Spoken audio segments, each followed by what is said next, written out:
Salam sejahtera semua, saya Faizal dari Impactlution dan selamat datang kembali ke program Kesedaran Alam Sekitar APPGM SDG. Topik kita hari ini adalah tentang perjalanan sampah. Pernahkah anda melihat situasi ini di mana sampah di kawasan sekeliling kita, sama ada di kawasan rumah, di lapangan, di sungai maupun di pantai-pantai kita. Gambaran ini adalah satu benda yang bukan asing lagi bagi kita, rakyat Malaysia.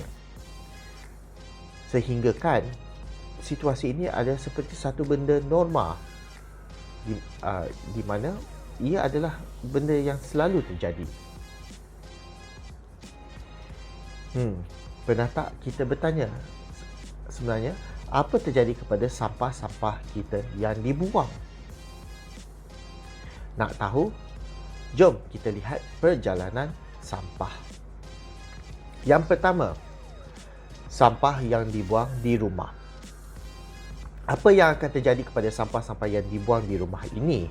Jika sampah-sampah ini tidak diasingkan dengan cara yang betul, apa akan terjadi adalah sampah-sampah ini akan dikutip dan dibawa ke tempat pelupusan sampah atau ke tempat pengasingan sampah dahulu. Di sini, sampah-sampah ini akan diasingkan mengikut kebolehan kita semula atau bahan-bahan. Selepas diasingkan, sampah-sampah ini akan pergi ke tempat pelupusan sampah. Di tempat pelupusan sampah, dua cara di mana sampah ini sama ada akan ditanam atau ditimbus, atau sampah-sampah ini akan bertimbun-timbun menjadi bukit sampah. Ini adalah bergantung kepada situasi pengurusan sampah di kawasan atau negeri kita sendiri. Nak ke kita melihat situasi ini berpanjangan di Malaysia, di mana bukit-bukit sampah atau tempat penanaman sampah ini berterusan di Malaysia. Yang kedua, sampah yang boleh dikitar semula. Sampah-sampah yang dikitar semula apabila kita mengasingkannya dengan betul. Dua cara pengurusan sampah ini. Pertama, sampah-sampah ini boleh dijual terus ke pembeli kitar semula atau dikutip oleh pengurus sampah, di mana sampah-sampah sisa-sisa ini akan diuruskan dan diasingkan mengikut jenis-jenis kitar semula di kawasan yang tertentu. Mengapa pengasingan sampah ini sangat penting? Kerana ia boleh menolong bagi mengurangkan sampah ke tempat pelupusan sampah atau ke alam sekitar. Di Malaysia, kita juga ada sistem pengurusan sampah yang betul, di mana sampah yang diletak di tong sampah akan dikutip dan dikitar semula. Ini juga bergantung kepada sistem kawasan pengurusan sampah di negeri atau daerah masing-masing.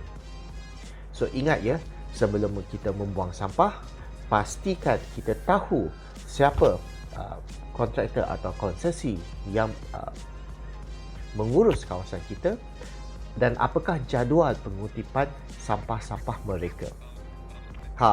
Yang terakhir ni rasanya kita sudah biasa ya. Perjalanan sampah yang dibuang secara merata-rata.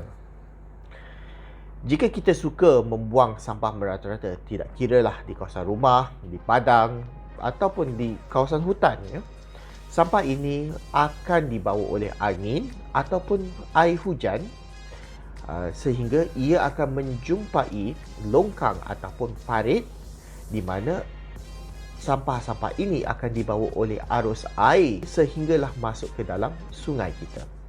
Di sungai, sampah-sampah ini akan mengikut arus sehinggalah ianya berakhir ke pantai-pantai kita.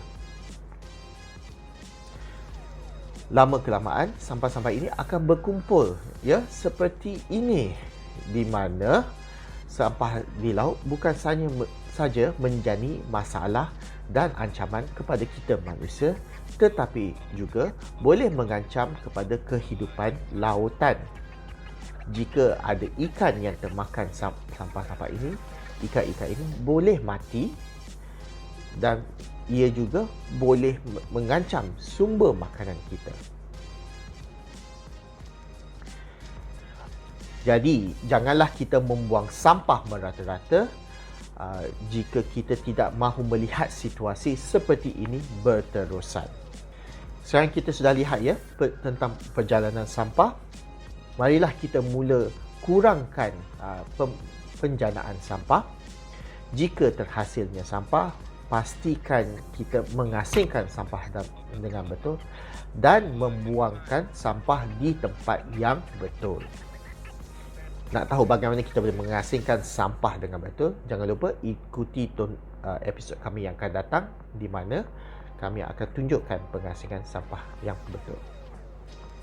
Ingat ya, sampah kita tanggungjawab kita. Sekian daripada saya. Salam sejahtera dan jumpa lagi